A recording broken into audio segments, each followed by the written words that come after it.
If you follow me on Instagram, the other day, or a couple weeks ago, I asked for some peach recipes, and I got so many recipes that I wanted to share one of them with you. Honestly, it's the only one I've made. I have tried another one that was so good, but today I want to show you how to make these, and it's called a summer peach bar. So what you do is you get a 9x13 pan, and in here, listen to what's in this crust. It's 25 Golden Oreos, and 25 Vanilla Wafers. How good is that? And that's the crust. So you can put these in a Ziploc bag and smash them and crumble them up. I just have it in a food processor today to make it a little bit smoother and faster. And then we're gonna add a half a cup of butter to this. I'm just gonna pour it in here and we're gonna mix it in here. Okay, I'm gonna put it in my 9x13 pan. It's a very graham cracker crust crummy right now. I'm gonna push it down. You like to press it nice and firmly in so that when you cut into it, it kind of stays intact. Okay, we're actually gonna need our food processor again to puree our peaches, so make sure to leave that out. Okay, so we're gonna set the crust aside, and then we're gonna get a bowl, and we're gonna put 16 ounces of cream cheese. I have, half of it is a third less fat cream cheese, just because I like how soft it is, and the other one is just regular cream cheese. So you get cream cheese and 1 cup of powdered sugar. And you're gonna mix that nice and good.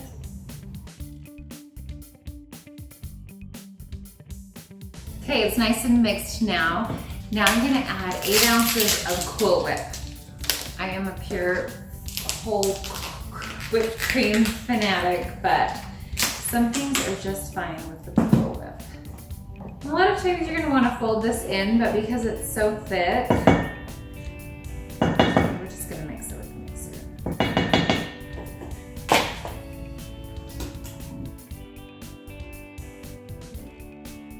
Now we're gonna carefully, it is still really pretty thick, so I like to put dollops of it around, not just right in the middle, so I can, it doesn't have to spread as much. If I were you making this at home, I would save this step and do it after we do the next step, because the next step we do need to let it sit and cool down a little bit. So just a little heads up there. When you're making it, make this puree going first.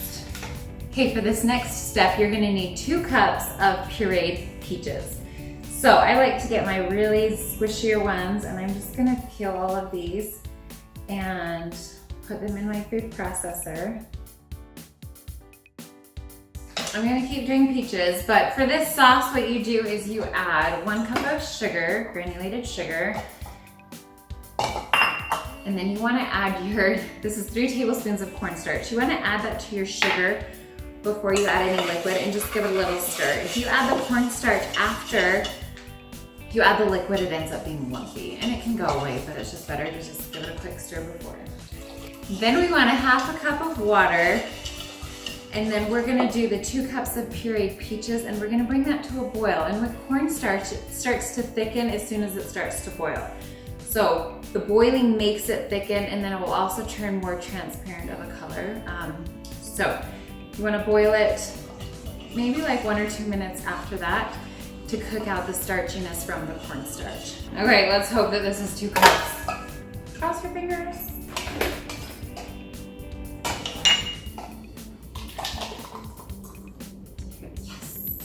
So the reason I like to use the mushier peaches is because some of the harder peaches, they get a little bit lumpy in here and they don't quite blend up. So it's fine, but I'm gonna kind of pick those ones out. I could have blended it a little longer, but there's 2 cups. We're gonna stir this and cook it. The lumps are actually fine because we're gonna end up putting sliced peaches in with this after it cools down. So you can leave them. I forgot to put 1 tablespoon of butter in this also. Then once it does start to boil and I let it cook for that 1 to 2 minutes, I'm gonna add a teaspoon of vanilla to that. So also while it's cooking, we need 6 cups of sliced peaches. So I like to make these pretty thinly sliced. So what I found is been peeling a little bit easier for me right now, just because of how soft these peaches are right now, is I just cut them in half and it peels right off. So little slices. After having made this and eaten it too, I feel like if you did little dices of peaches, they would be just fine too.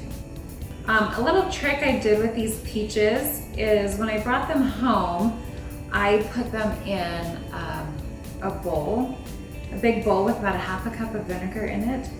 And that has helped like the fruit flies stay away a little more. I feel like this time of year when I start bringing peaches home and all the produce from the stands or my garden, then we tend to get a lot of fruit flies this time of year. So I wanted to kind of keep them at bay, and I noticed a big difference. And a lot of times when we have some fruit that is rotting, it sends off a gas that makes the other fruit start to rot too. So they weren't quite ripe when I brought them home, but I washed them anyway. I washed them, rinsed them off, and they've been sitting on this pan to finish ripening at room temperature. Because if you wait for peaches to be done right off of the tree, a lot of times they start to fall, and that's a good sign to know that they're ready. But they will also ripen nicely if you just pick them before they fall, and they'll be just fine. Okay, so this has been boiling for about 2-3 minutes. Then I'm gonna add my vanilla, and now I have to wait for this to cool down. And the other really bad part about this dessert, it has to sit. And I noticed that the longer it sat, the better it was. So I did let it sit overnight the first time I made it. And I tried it the next day and it was good. But every day after that, when I would go take a bite or a piece of it, I ate way too much of this. It just got better and better because the flavors were able to absorb a little more. The crust softened a little bit. It was delicious. All right, you see me cutting on my hand. You can totally get a cutting board, but in my classes I teach kids that knives actually won't cut you. Look at, I'm pushing really hard. You can see like my skin going in. I'm pushing pretty hard on my finger and it's not gonna cut me. It's when I start to slice that it's gonna cut me. So yes, still be very careful with knives. Get a cutting board, do what's easiest for you. So just know that if you're going straight down, it's not gonna cut you. Okay, so our sauce is now chilled. It's kind of hard to see. And I kind of cheated and I put it in the freezer. I made sure that I put some, anyway, I made sure that it wasn't touching other things and that it was well ventilated. Anyway, so now I've got my 6 cups of sliced peaches. I'm just gonna carefully pour them in here. That's why I like to use such a large pot, because I'm gonna add 6 cups of peaches to it. So I stir my peaches in, and I'm just gonna carefully pour them on top of this. It's really thick. They're called bars, but to me a bar is really thin, right? And it's a finger food. This is more like, I don't know, heaven. When you make it, you've got to wait 3 hours to eat it, which is the most torturous part. So make it early. I know we want this for after dinner tonight. We have some guests coming, and so that's why I'm making it. So we've got plenty of time, but again, the longer it sits, the better it is. But I would recommend covering it if you let it sit for more than a day. So thanks for watching HalfPint Cooking. Don't forget to follow us on Instagram and subscribe to our channel. Thanks.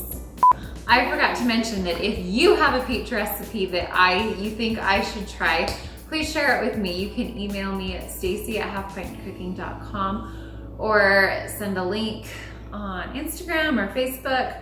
I have a page too, or just on the YouTube channel. Thanks.